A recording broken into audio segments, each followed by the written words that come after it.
Isaac was almost 13 now. It was time in this environment that he became a fighter. This world has seen millions of prepubescent soldiers since Korea and Vietnam, and the situation wasn't likely to change anytime soon. He remembered a book he once read about the Vietnam War titled Land of Childhood's Fears. Although the book was written about Vietnam, now it was America that had become the land of childhood's fears. Children of resistance members could not afford the luxury of childhood past Isaac's age. They were caught between the world of childhood dreams and the reality of living in the techno-Nazi Orwellian nightmare that the USA had become. Steve felt the emotional pain that his son hid so well. It was time for the boy to become a part of the group. In the morning, it would be done. At 0100 hours, Steve awoke and picked his son up off the bed. As Isaac woke, Steve said to him, "Come on, get dressed. We have a job to do." They quickly showered and dressed and then took off in the Jeep to meet the others. A post-it note written in black Sharpie fastened to the refrigerator door read, "Don't worry, Deb. Isaac is with us." When Debbie stirred and went to the kitchen at 0300 hours, she saw the note on the refrigerator and freaked. "Are you fucking crazy?" she yelled to herself, waking Rebecca, who started to cry. "It hurts again, Mommy," the girl complained. Debbie filled a syringe with a small amount of Dilaudid, took Rebecca over her knee, and gave her the injection right over the cannula wound using an insulin syringe. "Is that better, baby?" she asked. "Uh-huh," the girl replied. "Where's Dad and Isaac?" she asked. But before Debbie could answer, the little girl fell fast asleep under the narcotics haze. Debbie was uncomfortable with Isaac out on a mission this dangerous. She was angry at Steve for taking him, but she understood. She had seen the rage building in her son for over a year now. She had watched him tear himself away from all his video games and all the things he loved to do, and listen at the door when the men were talking, then sulking in his room when his father was out on missions. She understood, but could not bear the thought of losing him. She had long ago prepared herself for the day that Steve might not come home, but she could not imagine losing her son, actually her stepson, named Isaac from the biblical story, as his biological mother had him when she was 47 years old.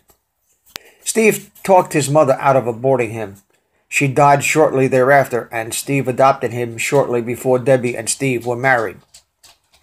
The Pinelands group assembled at the Red Barn Farm in the parking lot as planned. Steve announced, "Today we have a new member of the resistance, my son Isaac." The men drew their bayonets and cut the palms of their hands slightly. Steve took his son's hand and quickly drew a sharp blade across his palm.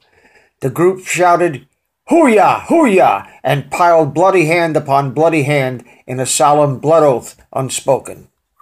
A bit of betadine and cyanoacrylate wound powder disinfected and sealed the cuts instantly. "Apple pie and coffee is on me," Steve yelled, and the group went into the Red Barn Farm restaurant for breakfast. "Best apple pie on God's green earth," he commented to the waitress. "This place has been here forever, a few miles north of the White Horse Pike on Route 206, and Steve could remember coming here with his parents when he was 5 years old." Isaac felt at home for the first time since he was 9 or 10. He was proud of his stepdad, but Isaac wasn't supposed to know he was adopted as a baby. Debbie and Steve made a pact to never tell the boy. Things like that caused needless pain, they reasoned, and in any event, Isaac was theirs, just as much as their own daughter. "You know, son," Steve started, "we might not survive this mission." The boy looked at his dad squarely in the eye and said, "The hand of the Lord is upon us, Dad. We will be home safe tonight, together. I know it." It hurt Steve to see his boy all grown up before his time. A boy his age should be concerned with playing Xbox or Wii, about the pimples on his face and hair growing where there was none before. He should be interested in girls and the art of dating and sexting with female classmates, not concerned with things of war and death and destruction. But here he was. In less than an hour, he would put the gun in the boy's hands. The young lad would pull the trigger that would start a chain of events leading to a revolution, or it would end their lives and all hope of ever having such a thing as a free country ever again on this earth. In a sense, the boy, this young innocent child, was the pivot point around which the next millennium depended. If the team succeeded, there was a chance. If they failed, the consequences were inconceivable, the repercussions were unimaginable, and the future of the country and the planet was unthinkable. Around 0320 hours, the team assumed their positions around the Morgan Federal Bank building. Two men dressed all in black used the laser to burn out several cameras mounted on the building and the ones in the ATM kiosks. That done, they placed C4 shaped charges on the thick ballistic plexiglass windows and ran the det cord around the building. The windows had to be taken out first, since they wanted the Raufoss rounds to explode when they hit the vault door, not on the ballistic glass. Steve set up the 50 on the small hill across the street and behind a row of thick hedges. He called his son to man the weapon, while Dave and Sean set up another 50 a few yards away. "You fire when I give the order, okay?" Steve said. "Aye, sir," the boy replied. He and Dave would both fire Raufoss rounds at the vault door, which was visible through the windows from the sidewalk. The bank's bit of marketing strategy, claiming they had one of the world's most impenetrable vaults. Well, the world would soon learn that the claim was just smoke being blown up the public's ass. One by one, the reports came in. "Position 1 ready, sir." "Position 2 ready, sir," and so forth. When all had reported ready, Steve came on the radio. "Resistance 1, Alpha Team is good to go. Take out the glass." A spark could be seen shooting down the det cord before the C4 shattered the ballistic plate glass into a trillion hexagonal shards. "It's all ours. Fire," came the command. The boy pulled the trigger a fraction of a second before Dave did. The two Raufoss rounds found their mark, penetrating the vault door, exploding inside the vault and blowing the huge door out into the street, bent like a round tortilla dip chip. It made a low-pitched metallic noise as it spun and wobbled like a toy top, and then finally stopped. Isaac and Dave took their rifles back to the Jeep and then joined the others who were searching what was left inside the vault. The team made quick work of the job, and they were gone without a trace 2 minutes before the first police squad car arrived. Arriving back at the base, the team sorted through all they had taken from the vault. Among all the useless old paper currency, there were several bearer bonds, a few hundred cartons of cigarettes that had been outlawed in 2021, and a stack of unmarked, unassigned debit cards issued by the First United Bank of Barbados, the world's last sanctuary for untouchable money after the banks in Switzerland went belly up. "These shits could be worth something on the black market," Bruce said, "but it looked like all they got was a fortune in stuff that was just not worth anything substantial." "Give me one of those cigarettes," Steve said. "At least they could be bartered for something." "How many cartons?" Steve asked. "About 500 or 600, looks like." "Well, just stack them over there. I'll smoke them if nobody else does." "What brands?" "Looks like Marlboro, Newport, and Camel filters mostly." "Keep the fucking Newport lungbusters. I'll take the Camels," Steve said. "Let's see what's on those debit cards, shall we?" Two of the men accompanied Steve to the Starbucks in Voorhees, the only place anywhere near there that had a Wi-Fi accessible from out in the parking lot. From there, they logged onto the United Bank of Barbados' website and keyed in the card numbers. They were new cards, and when the system came back, it asked for the 16-digit CVC code printed on the back of the card. When entered, the system prompted, "Activate? Yes? No?" They replied, "Yes." The system then prompted for a security code. "Enter the up to 10-digit PIN code you want to use for transactions." Steve entered Isaac 2019. The screen asked for re-entry of the PIN code for verification. The screen went blank for a moment, then turned green and displayed "Account and card activated. Do you want to check your balance? Yes or no?" Steve pressed the Y key on the keypad. The balance displayed was $2,352,237.17. Interest on the deposit was $2,432 for the last 30 days. The dozen or so cards they checked, all told, each had over $2 million in credit on them. They activated a dozen cards and gave one to each member of A Company. Not bad for a 10-minute heist, Sean said. I guess this means no more scanning wallets for gas money, Steve said. We hit the fucking jackpot here. The team went home. Later on, Steve was talking to members of the team and said, "We used this card at the gas station in Voorhees," Steve said. "And we filled up 2 Jeeps and we're going to buy a shit ton of groceries at Gennardi's tonight. I'm taking the wife and kids to Outback Steakhouse to celebrate. Today, my son, I am happy to announce that, with your help, the Pinelands Resistance has all the money it needs to do what it has to do to win America back. Isaac, I'm proud to call you my son." The boy hugged his dad and the company poured Heineken beer over them, yelling, "Yoo-ha! Hoo-yah! Hoo-yah!" The next morning, Steve took his son to see the folks at Cobalt Lasers. Tom, the engineer, had an idea that Steve and his boys were behind the Morgan heist, which was all over the news. People were finding pieces of the vault and its content up to a quarter of a mile away, but nothing was ever mentioned about the debit cards. There was no name on any of them and no way to trace them. They were the high-tech equivalent of what you might call electronic bearer bonds, which are payable to the bearer on demand. Steve handed Tom one of the cards. "There's almost $2.5 million in credit here, Tom. Build us the biggest fucking laser power supply you can that can be powered by our 48-volt batteries and be carried on a Jeep Wrangler Unlimited frame. We have a shitload of these batteries," and handed Tom the ID plate from one of the cells. "And we have more of them on the way. We also need you to build a battery charger for these. By the way, thanks for your help. And keep the change for your trouble," Steve said with a sarcastic smile. Tom explained that these batteries were capable of what was called flash charge. The charger in those cells can be restored in less than 20 minutes, or it can be charged normally for 8 hours.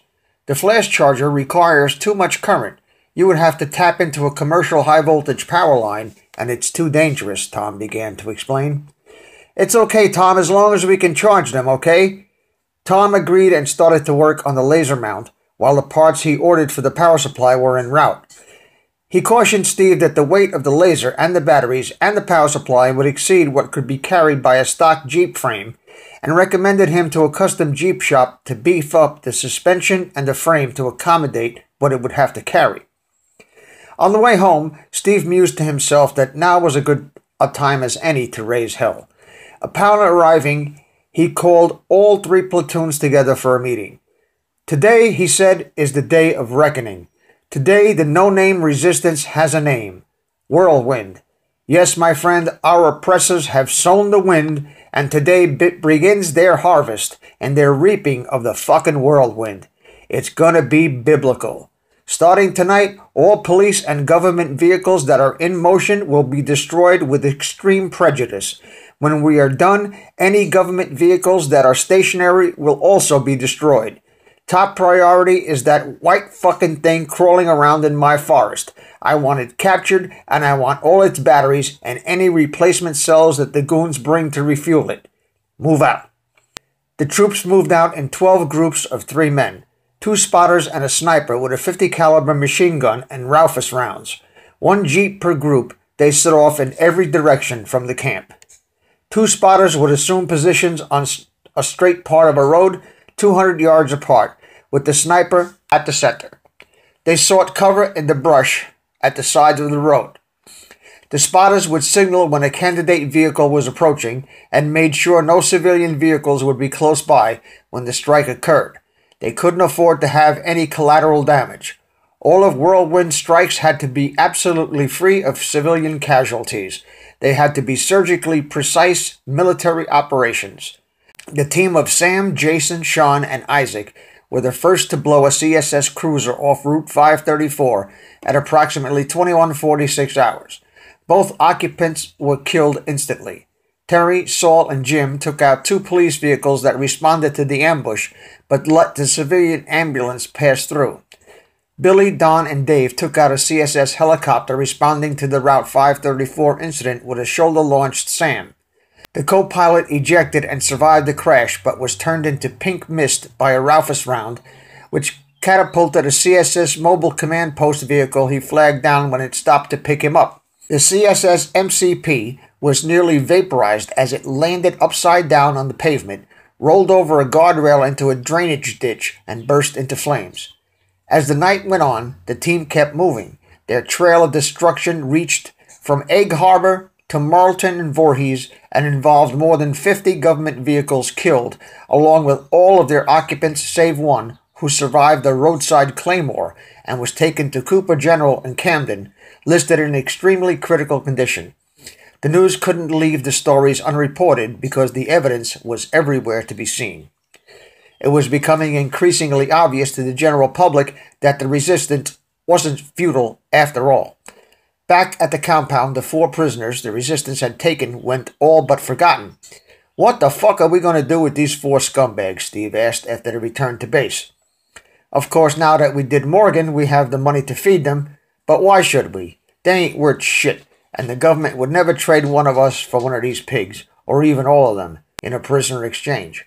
I say we cap them and we done with the fuckers." "All in favor?" Steve asked, as if the unit had all of a sudden turned into a democracy. "What do you say, son?" he asked Isaac. The boy pointed to one of the prisoners and said, "Cut this one loose." Jerry removed the shackles and cuffs from the man and walked him outside. Isaac produced the .44 Desert Eagle from his horizontal shoulder holster, put it to the man's head, and cocked the hammer. The boy looked the man straight in the eye and said, "This is for my sister, you fucking slimy salami-licking piece of shit," and pulled the trigger. The man's head exploded and disappeared, as blood pumped out of what was left of his neck. As the body fell, it covered all of them with blood, brain matter, and pieces of skull. "I'm with you, Dad. Cap the bastards and be rid of them." Isaac then dropped the weapon, ran into the latrine, and vomited in the hopper. Steve summarily executed the other 3 in like fashion. What was left of their bodies was fed into a tree mulcher, and the ejected mush tilled into the soil around the row of grapevines at the camp perimeter. "The wine's going to be especially sweet this season," Steve said to the troops. Several more weeks went by, and Whirlwind had made quite a reputation for themselves.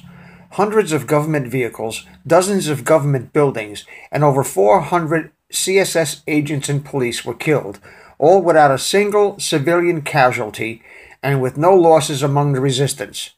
Pockets of rebellion started showing up all over the country. Copycat raids claimed still more government personnel and assets.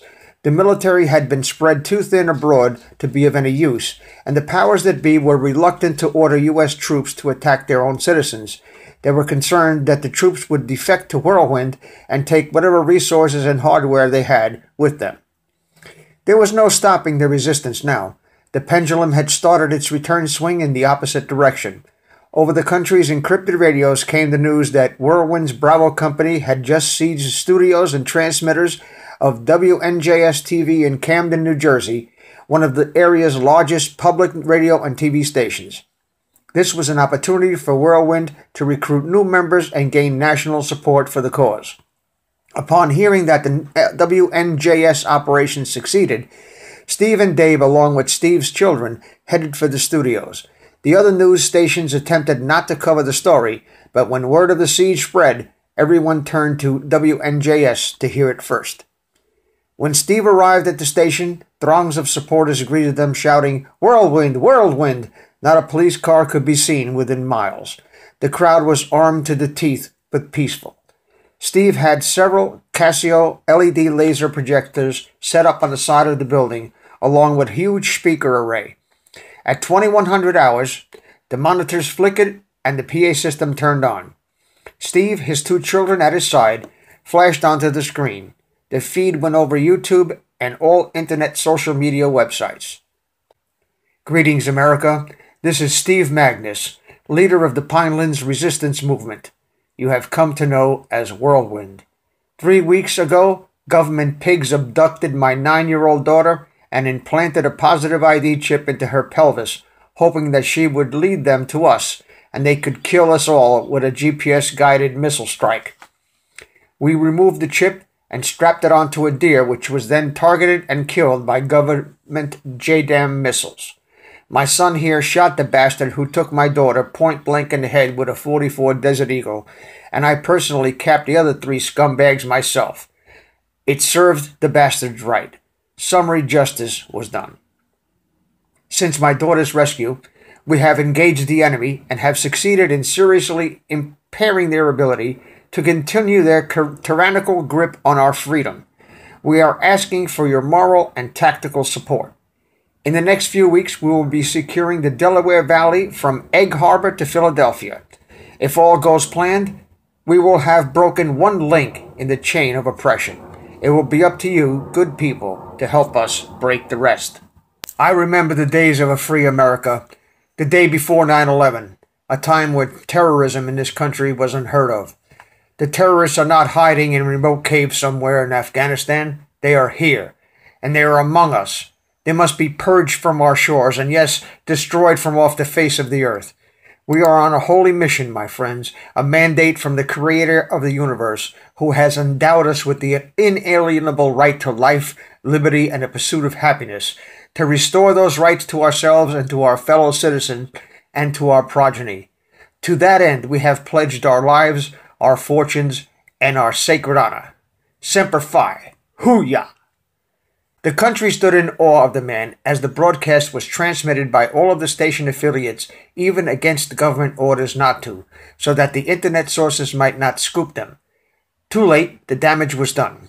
Outside WNJS in the Camden, Philadelphia area, cable statistics for watched news programs on all the other stations across the nation nosedived. According to Alexa and Internet bandwidth quadrupled in 12 hours. Everybody knew. #Whirlwind. The Second American Revolution was at the door. It was imminent. With the Pulitzer Prize-winning photo of the 9-year-old Vietnamese girl whose clothes had been burned by napalm, that was the beginning of the end of the Vietnam War did, the image of the huge black and blue welt traveling up Rebecca's back sent waves of furious fervor throughout the nation's heart in like manner. This outrage could only be quenched with the blood of the enemy, and the enemy was anyone and anything that had even passing affiliation with the bloated, blood-sucking, tyrannical U.S. government. All over the country, citizens who had felt helpless in the face of this irresistible force felt a ray of hope. They had been led to believe that they could not win, and now a ragtag hero in a tattered jungle hat and his 2 children dared to defy the enemy and won. Perhaps they won their death warrants, but it was better than living this nightmare existence in a techno-Nazi dictatorship. Not since Donald Trump won the 2016 presidential election, despite the shadow government's attempt to hold on to the 1963 coup, had the people held such fervor for the rule of law and such admiration for a potential leader. The re-emergence of the deep state was inevitable after President Trump's second and last term. Inevitable because the man had showed mercy to a few of those convicted of treason and sedition. These few, who should have had needles in their arms, or should have swung from a rope, sat in their cells and ran the cabal from behind the walls. This was the single regrettable mistake in the Trump administration, a mistake based in compassion. A little leaven leaveneth the whole lump.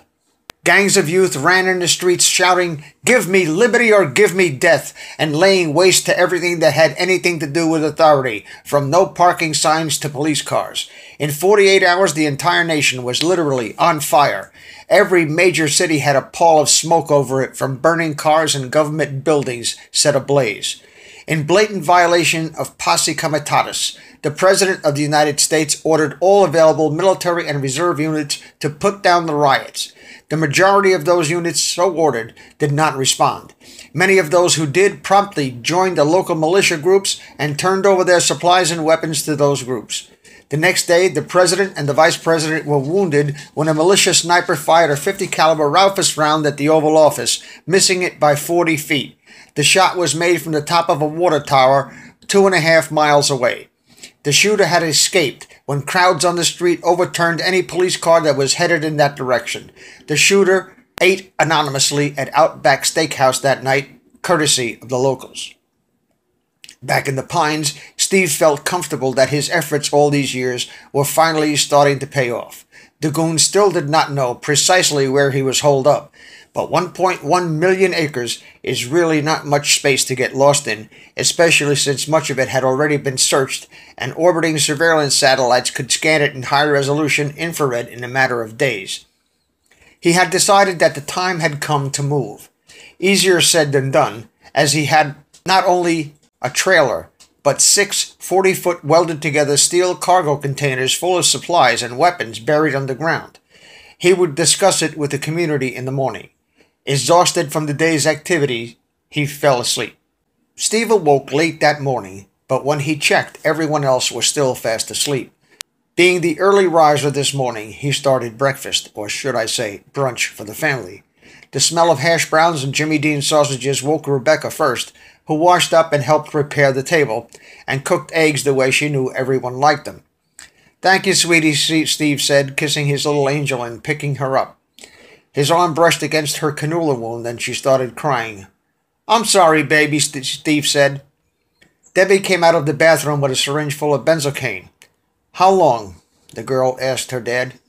"It will take another few weeks for that big boo-boo to heal and stop hurting," he said. Debbie administered the anesthetic. The family ate heartily, and Steve and his son were taking a trip to the laser shop. As the Jeep turned onto Route 206, the camera on the intersection flagged the plate.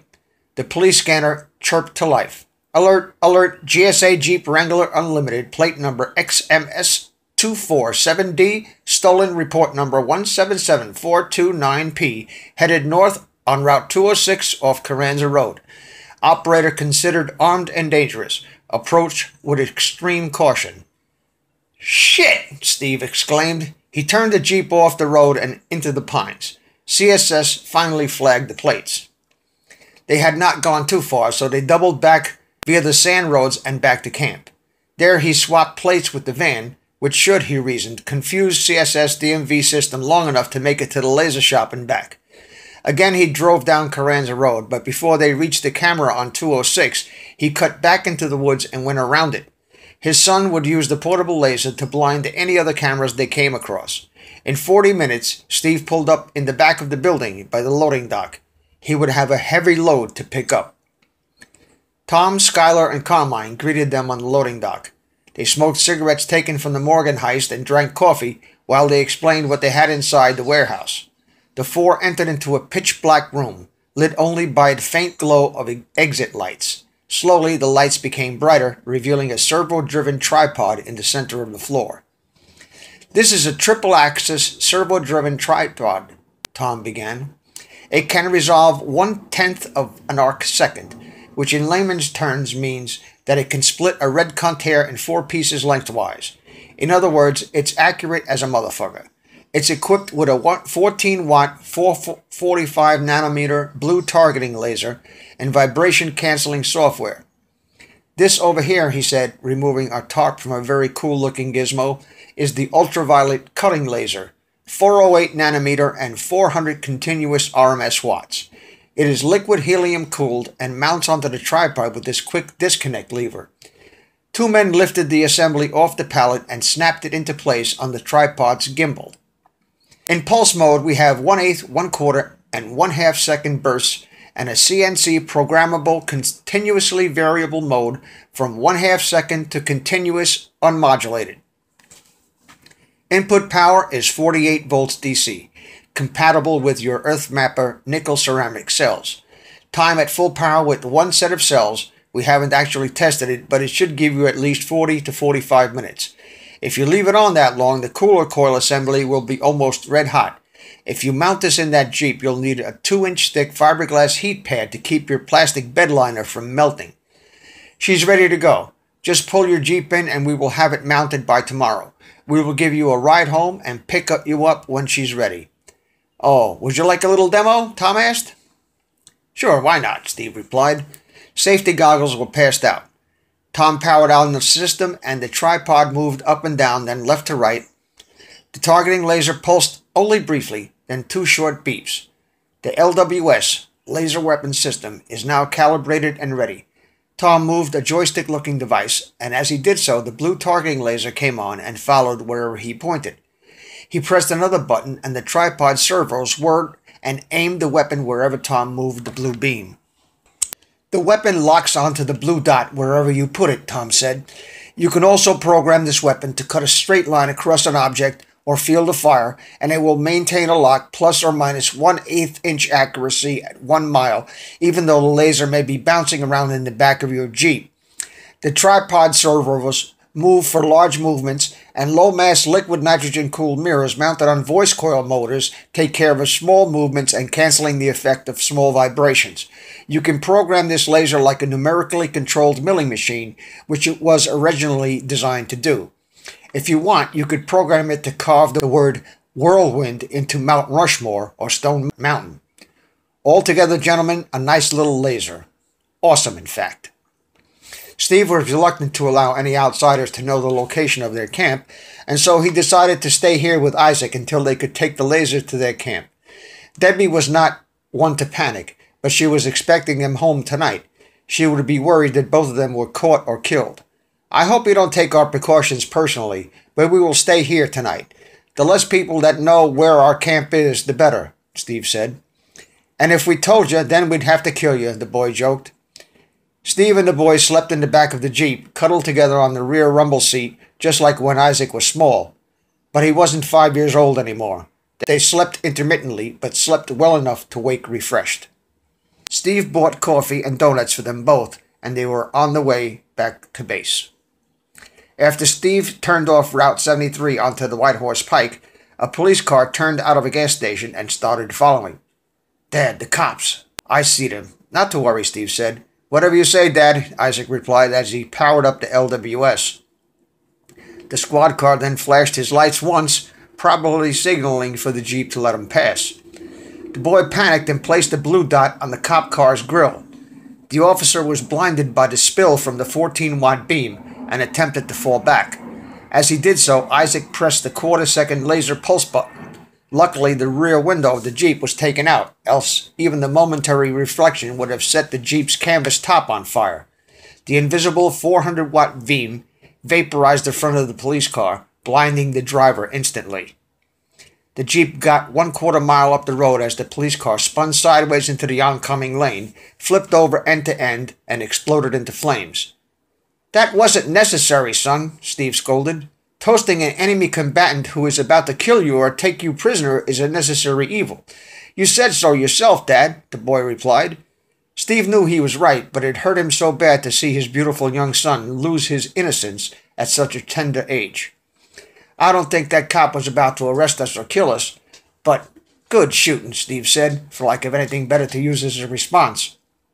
As they turned off onto Route 206, Isaac targeted the camera on Carranza Road using just a 14-watt targeting laser. The camera went up in a puff of smoke almost instantly. "Power that thing off. We're home," Steve said. Isaac pressed the red button, and the system software powered it down. No time was wasted by the boy in reporting to the community of patriots how this weapon fried a cop car and melted it like a blob of solder in the middle of the road. Steve was getting very concerned that the boy was enjoying this too much. Killing is a nasty, evil, and disgusting thing. It should be avoided when possible, Steve thought to himself. However, in this situation and in these times, perhaps it is better to have a son who won't hesitate to kill and comes home alive than one who hesitates out of compassion or indecision and comes home in a box or not at all. Steve decided to talk with the boy tonight.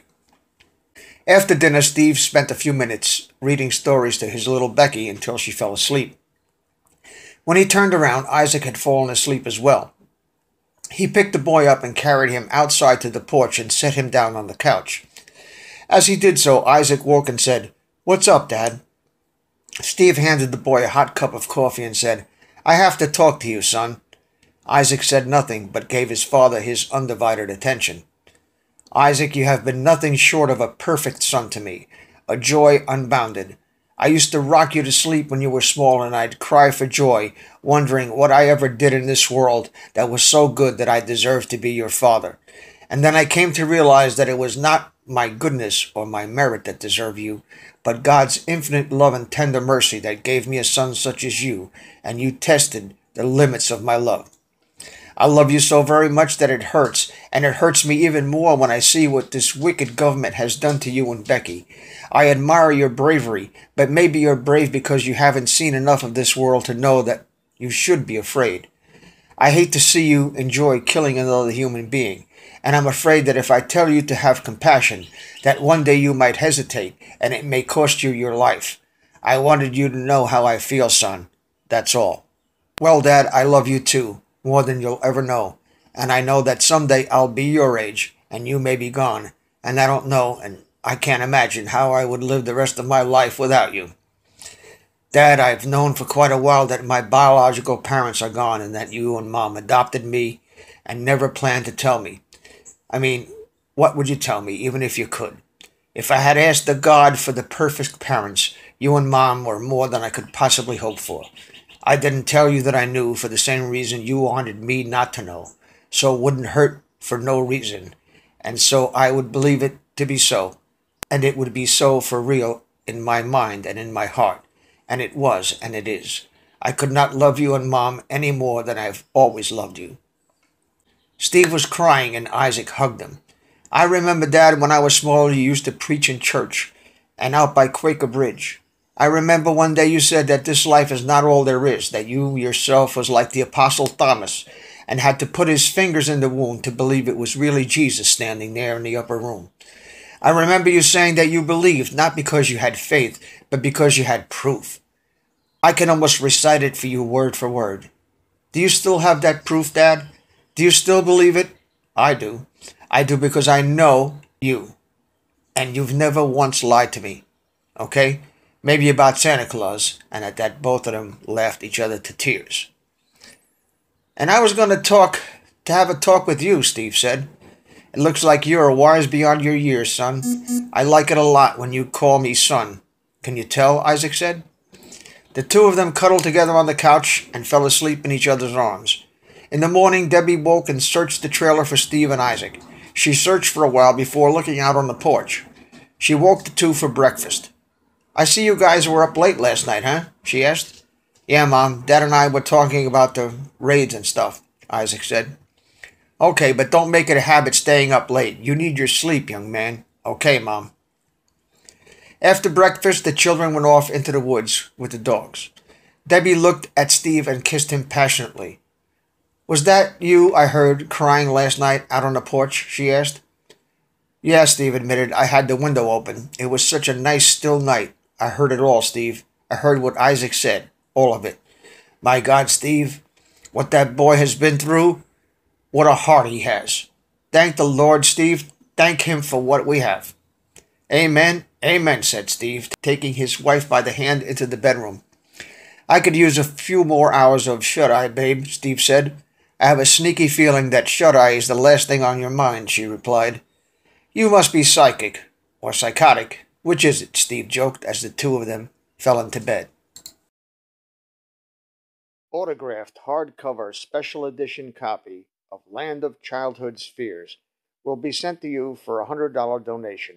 You can get the book from Amazon or buy it directly from the publisher at lulu.com. Links are in the description section.